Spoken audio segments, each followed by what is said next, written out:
Hi, it's Alyssa Sequoia here. Welcome, and thank you so much for joining me. I've named this the Let It Flow Show. I'll be sharing stories, experiences, thoughts, and ideas, and just whatever flows through in the moment. So please sit back, relax, and enjoy. And now it's time for the Let It Flow Show.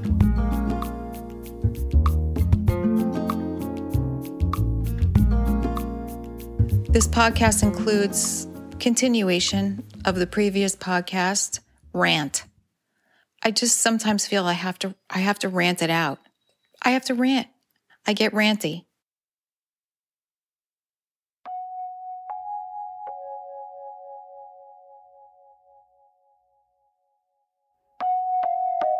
Grace, kiss my lips. And there's so many nuclear power plants in the U.S., in this country. We have the most nuclear power plants of any country in the world.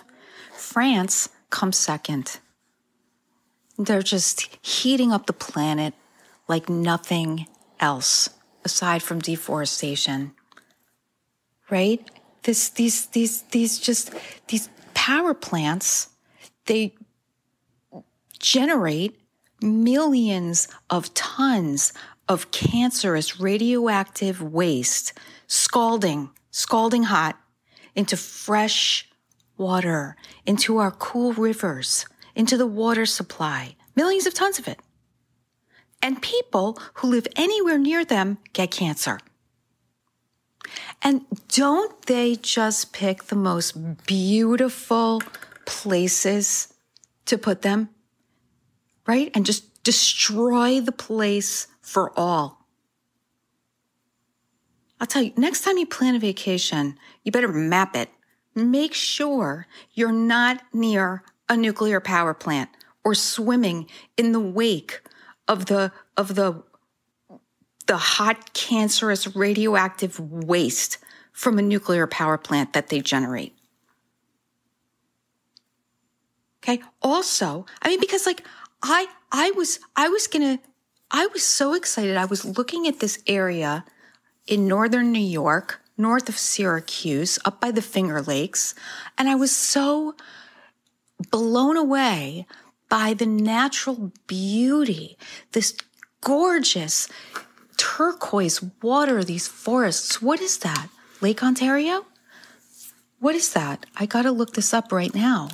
And I was like, oh my God, this is an area of New York I have never seen. And I've never been to the Finger Lakes. And I want to go. Well, I look it up, map it out, and boom, huge nuclear power plant. Right there on the edge of the water. What is it called? We have Regina Nuclear Power Plant in Ontario, New York. Oswego, New York, 9 Mile Point Nuclear Station. Bowmanville, Ontario, Canada. That's not New York. But what I'm saying is, if you plan on going on vacation, so this gorgeous place that I wanted to visit was just, that was it. It's like, no, I can't. I can never go there, to this stunning, gorgeous area of New York. I can never go and visit. I can never swim in that beautiful turquoise water because there's a gigantic nuclear power plant right there, right on it.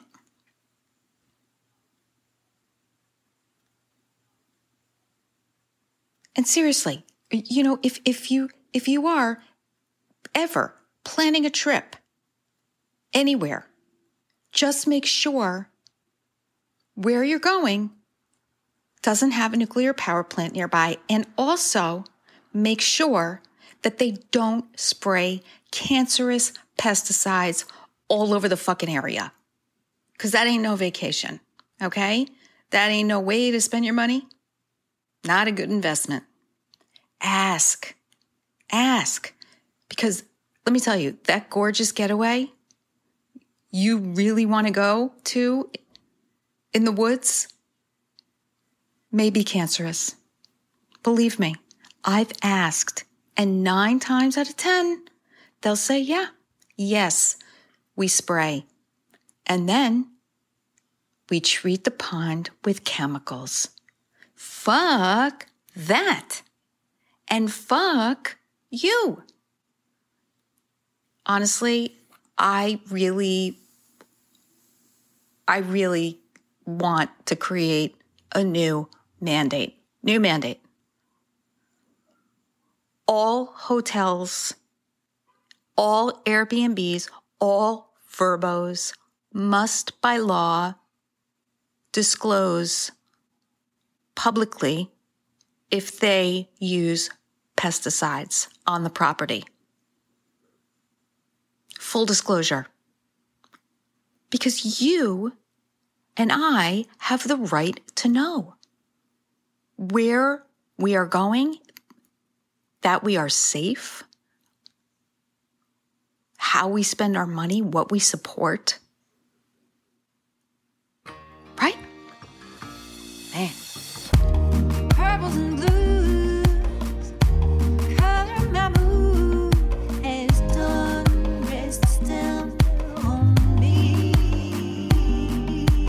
Rest on me. Hey, listeners. So what's been going on is, let's see. I got COVID for the 3rd time. Yeah. 3 times. Here we COVID again. Yep. So the 3rd time I got it, I just felt a little off, and I had like a tiny fever, and I went to go get tested. But that night I woke up in a sweat, and I felt like my fever completely broke. It was gone. So yeah, I mean, it was just that one day, and every day since I've just been feeling great, full of energy, loaded up like a cannon of energy, like weird. I was like, I was with my husband. I was like, let's go here. Let's do this. Let's do that. Let's go here. Let's go to a play. We went to a play in town. It was awful. Beautiful setting, sitting outside under the sky. We thought we were going to see a play, but it was instead some just awful lounge singer. And then some guy did a monologue, and that was it. But hey, it was people in my community, and I'm happy I went out and supported. So did that. And then there was a drum circle that night. So I went to the drum circle, which was happening outside, and started dancing in the drum circle, and had a blast. That was a lot of fun. So that's a local thing that happens here where I live. It's just great. It's great energy. There was that crazy storm that hit Florida. I believe it was Ian, that wiped out some towns on the coast. Really tragic. What happened? These people are just displaced and homeless and lost everything they had. And we don't have local news anymore. We don't have, we're all very disconnected from what's really, really happening. And that's on purpose. That's absolutely on purpose. Biden has been exhibiting some dementia and Alzheimer's. When asked, what he was going to do about Florida, he replied, "What's a Florida?" So that's comforting. That's the president.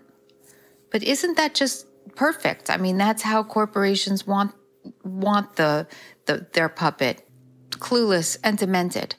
It's just absolutely perfect. So that's going on.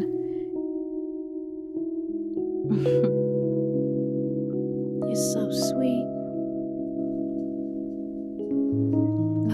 you harder and deeper than anyone.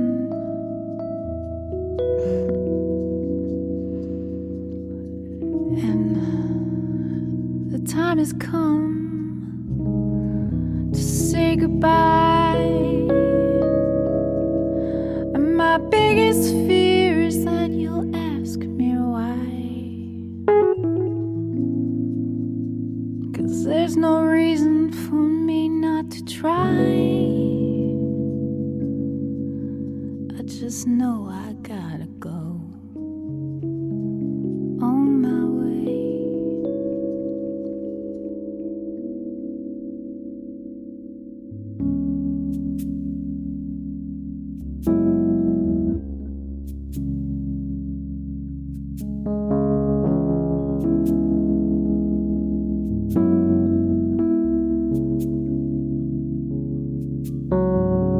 We both know that it's time to go. So I walk Been reading an interesting book here and there. I'm not like full guns, ferociously reading it with my eyes popping out of my head, frantically turning pages, but I grab it and I read a couple pages at a time, and I find it interesting, and I can sit for a few days and think about what I read. The last thing I read in the book was about the word responsibility and how it's strayed so far from its original meaning, which the original meaning is your ability to respond, responsibility. So how are you responding? What is your ability in your response to situations? And that hit me hard. That hit me deep, because it makes me look at how I've responded to situations in the past in my life. And I must say, I'm a bit regretful.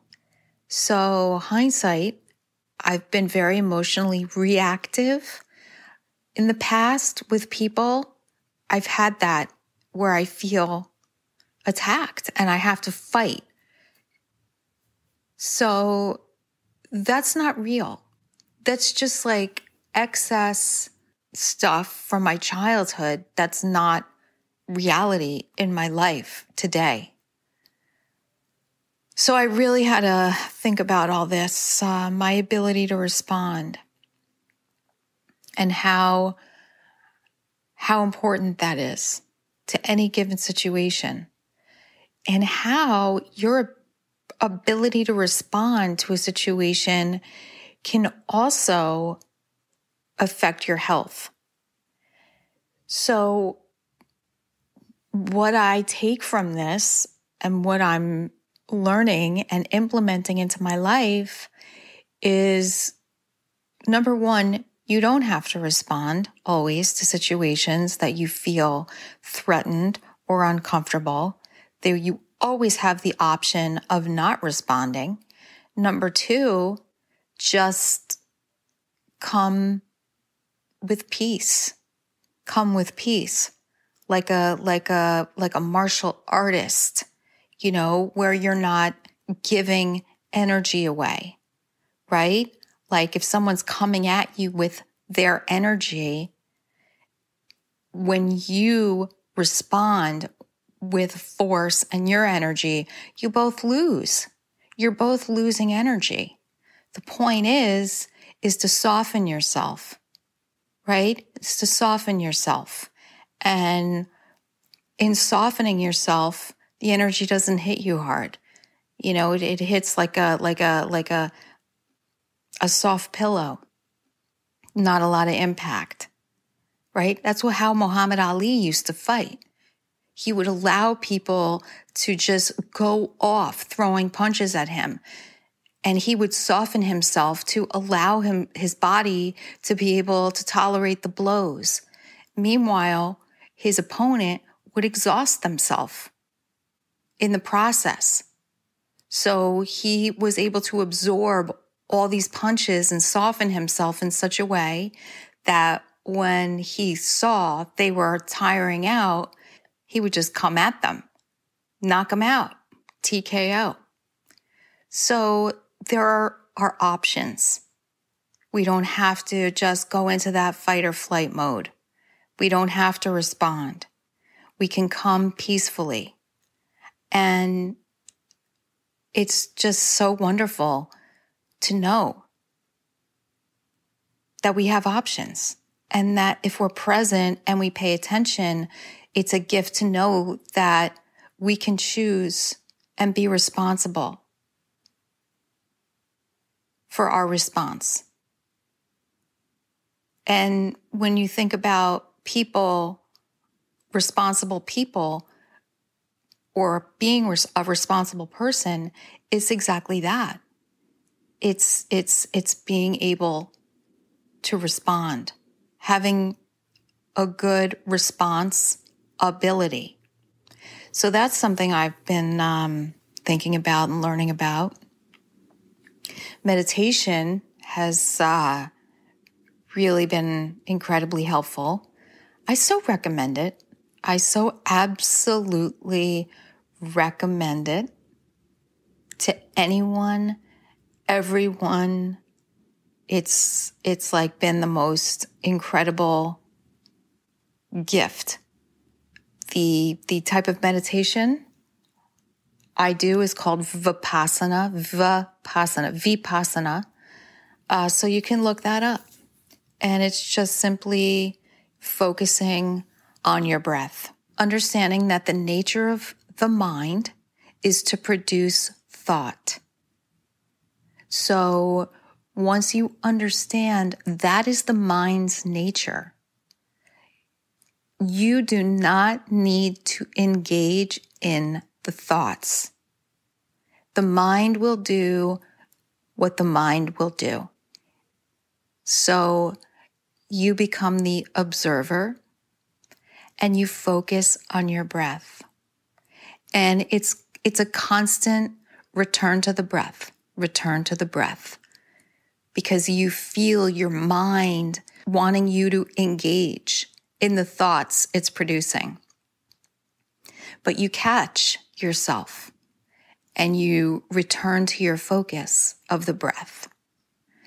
And you start to realize that thoughts produce emotions, and emotions produce certain chemicals in the body, right? So then we can have these chemicals released from fearful thoughts, from joyful thoughts, from angry thoughts, from, wild, outrageous, exciting thoughts. We're just this incredible chemical factory. Our bodies are chemical factories producing all these chemicals.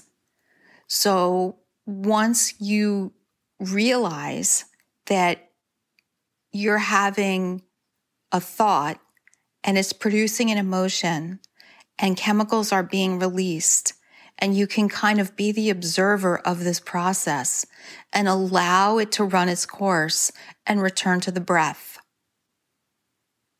And that is meditation. When you can, and which helps with your response ability. Over time, once you start disengaging in the mental activity and focusing on the breath, a lot of interesting things occur because you become more present and you become more mindful. And if you can continue that, set your intention to continue that throughout your day. Like say you start meditating for 5 minutes in the morning for like the first week, and then you go to 10 minutes and you set your intention that I am going to bring this practice of focusing on my breath into my day every minute, every second of the day. Return to the breath. and, it enhances life, creates a long and meaningful life, I do believe. And also I was thinking, that the things that upset you can be the catalyst for change. So things that are upsetting you are an opportunity for you to change, right? I love my routine. I'm not into traveling. I don't want to stray from my routine. There's an old Zen Buddhist saying, before enlightenment, chop wood, carry water. After enlightenment, chop wood, carry water. Why can't I say enlightenment? Why was I just saying it so weird? Enlightenment. I was saying enlighten. That's that like weird German, Eastern European thing, that I grew up hearing. I grew up hearing that. Lightning. Enlightenment. Anyway, neither here nor there. I've been writing poems. I read them to the people I teach a group meditation class, and I bring my poems and I read them. So I'm going to read one. I'm going to read you a poem.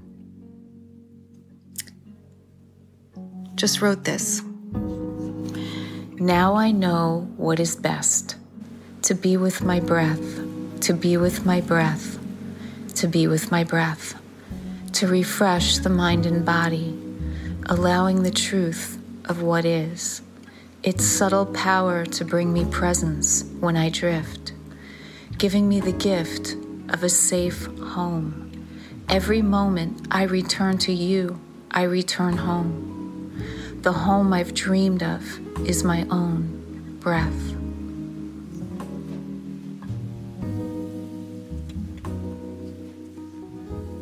Thanks for listening. Okay, that's it. Peace all. If you like this podcast, you want to give it 5 stars, I think that's a great idea. I think we all need to support each other, lift each other. Yo, get lifted. All right, that's enough.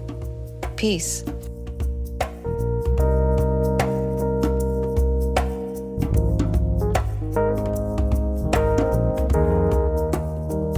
So that's a wrap for the Let It Flow show. Thank you so much for listening, and I hope you enjoyed it. I'm Alyssa Sequoia, and until next time, take care. For more information about where to find me, go to alyssa360.com. That's ALYSSA360.com. Much love and peace.